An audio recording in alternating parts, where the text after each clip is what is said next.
Depuis quelques mois, le monde de la santé est au centre de toutes les attentions. Et on doit faire un constat, c'est que la crise du Covid a eu un effet complètement paradoxal sur ce monde de la santé, particulièrement sur l'hôpital. C'est l'observation que fait le professeur Enrique Casalino, professeur de médecine à l'Université de Paris et directeur médical à l'Assistance publique. Donc merci d'être le grand témoin de ce sujet. Alors, la crise du Covid a été très paradoxale sur un système qui était déjà en crise. Il faut faire le constat malheureux que le système de santé était en très grande souffrance. Tout le monde de la santé, et particulièrement l'hôpital. Et il y a quelques mots-clés qui sont apparus dans les journaux. La souffrance au travail. Si on demandait à un soignant comment tu résumes ton travail, je suis en souffrance. Il y a eu une réduction des investissements. Il y avait des plaintes sur les circuits logistiques, sur les fournitures dans l'hôpital. Et il y a eu des grandes difficultés. Il y a un très grand mal-être, et chez les soignants, et chez les patients. Il ne faut pas l'oublier. Les patients aussi se plaignent du système de santé et de l'hôpital public. Et arrive là-dessus la crise du Covid. Il arrive par-dessus la crise du Covid en pleine grève. Je vous rappelle que tout le système de santé était en pleine grève. Une grève au lavré, parce que dans l'hôpital, on ne peut pas s'arrêter, nous sommes réquisitionnés. Et il arrive la crise du Covid qui a été soudaine et d'une intensité et d'une violence particulière. Et paradoxalement, alors que le constat, notre immense crainte était de dire est-ce qu'on va être capable de répondre, nous nous sommes rendus compte finalement que les équipes ont réagi avec beaucoup de facilité.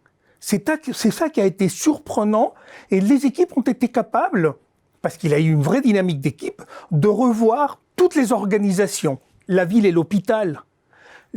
Au sein de l'hôpital, la lutte entre les services et les disciplines, la cardiologie qui s'oppose aux urgences, les blocs opératoires, le fonctionnement entre les médecins et les infirmières, tout ça qui au quotidien sont des silos très séparés, tout d'un coup, ils ont travaillé en équipe, il y a eu une véritable bienveillance des uns avec les autres. Il y a eu aussi une modification profonde de la pratique des soins.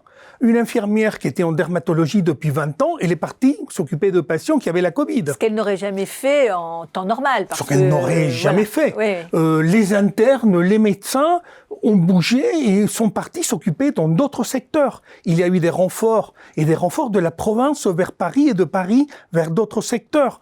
J'ai reçu des personnes qui travaillent dans le privé pour venir renforcer dans les soins, mais aussi dans l'organisation de l'hôpital, des logisticiens, des informaticiens. La présence de chacun a été essentielle et ça crée une dynamique. Il ne faut pas oublier cette notion de dynamique avec des gens qui viennent de l'extérieur. Il y a un autre point, ça a été la culture de travail. Nous avions une culture particulière, probablement encore plus à l'hôpital. Une vision très hospitalo-centrée, un système de soins très basé sur un certain nombre d'archaïsmes probablement aujourd'hui. Et on a tout cassé. Et on a regardé que, alors que nous avions une intensité de travail beaucoup plus violente, une difficulté de travail, je vous rappelle que le personnel a été confronté à un risque pour sa santé et pour la santé de leurs proches. Et que même ma femme, elle me disait, fais très attention quand tu vas à l'hôpital, je ne veux pas que tu t'attrapes la Covid. Donc, si ma femme, elle me le dit, elle a dit, tous les soignants ont eu la même pression. Et nous avons vu que l'hôpital a été capable quand même d'avoir une solidarité, d'être capable de répondre à des horaires, à des travails le week-end, à des gardes, à une surcroît d'activité, à une prise de risque constante, avec un sourire. C'est ça qui nous a marqué. Les équipes étaient souriantes. Alors, un ennemi commun, l'obligation de travailler en mode commando, etc. Mais ce que vous disiez aussi, c'est retrouver du sens. Oui, parce que... Du sens au travail qui avait été perdu avec les réformes successives, les exigences de performance, c'est ça ? Il est vrai que la succession des réformes, on n'a pas le temps de nous adapter à l'antérieur, qu'on vient de pondre une nouvelle, a fait que, et c'est ça qui est complètement paradoxal, nous avons eu plus de difficultés qu'avant, et personne ne parlait ni de grève ni de difficultés, personne ne se plaignait, personne ne disait qu'il était en burn-out, alors que c'est 50 à 70% de notre personnel habituellement qui se dit en burn-out. Rien du tout. On voyait les équipes avec un sourire, et on a vu les équipes s'investir, s'engager, répondre à des contraintes colossales, avec un enthousiasme, avec une envie de se donner, qui était au-delà de simplement je suis confronté à un ennemi, c'est une valeur soignante et j'adhère à cette valeur. On a été au-delà de ça, et je pense que la vérité, c'est qu'on a donné du sens au travail. Le travail proposé était appelé aux compétences et aux valeurs de chacun. Mais pas seulement les compétences professionnelles, aussi les compétences humaines. Ça montre bien qu'un métier est beaucoup plus complexe que simplement ses compétences techniques. Le personnel a été très valorisé. Lorsque tous les jours les gens ont applaudi le personnel, même si la valeur symbolique était forte, a eu un impact sur notre personnel. Mais il y a eu aussi quand même, excusez-moi, mais l'idée qu'il y a eu des moyens qui ont été mis en place et la question qui va se poser maintenant, alors peut-être continuer encore un peu, mais est-ce que ça va perdurer tout ça? Alors, notre hôpital, en général, le système hospitalier a eu un moment où la question n'était plus l'argent. Donc, chaque fois qu'on avait besoin de quelque chose, et qui était importante, bien sûr, on l'a eu. On a eu des paiements des plages additionnelles, du temps supplémentaire de travail. Nous avons eu des circuits logistiques qui ont été garantis. On a rénové quand même les salles de détente du personnel. On a mis un certain nombre de matériels. Ça a été lié au rachat de la dette des hôpitaux. Et donc, vous voyez qu'il y a eu effectivement des moyens, mais que ces moyens n'ont pas été... c'est pas ça qui a modifié au quotidien les conditions de travail. Par exemple, il n'y a pas eu une augmentation de salaire. C'est venu dans le Ségur de la santé et ça a été 2 fois 90 € supplémentaires. Je crois pas que ça change radicalement le problème. Il n'y a pas eu de prime. Il y a eu une prime versée pour tous ceux qui ont travaillé pendant la période Covid une fois.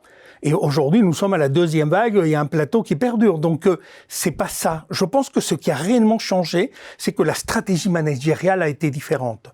Les managers avec lesquels il y avait une rupture entre le monde des soignants et le monde du management hospitalier, ça a changé. Les soignants ont repris un rôle décisionnaire. Ouais.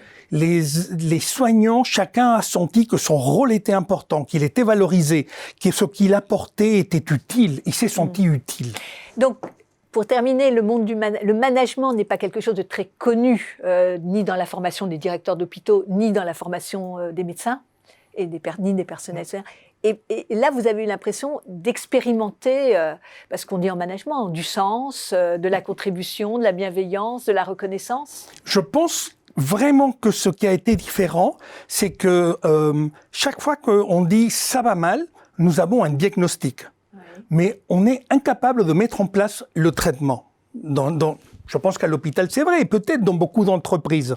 Nous, ce qu'on a eu ici, ça a été le besoin absolu de mettre en place la thérapeutique, le dialogue, remettre du lien, redonner du sens, se réapproprier des projets, participer collectivement. On a vu un côté auto-apprenant.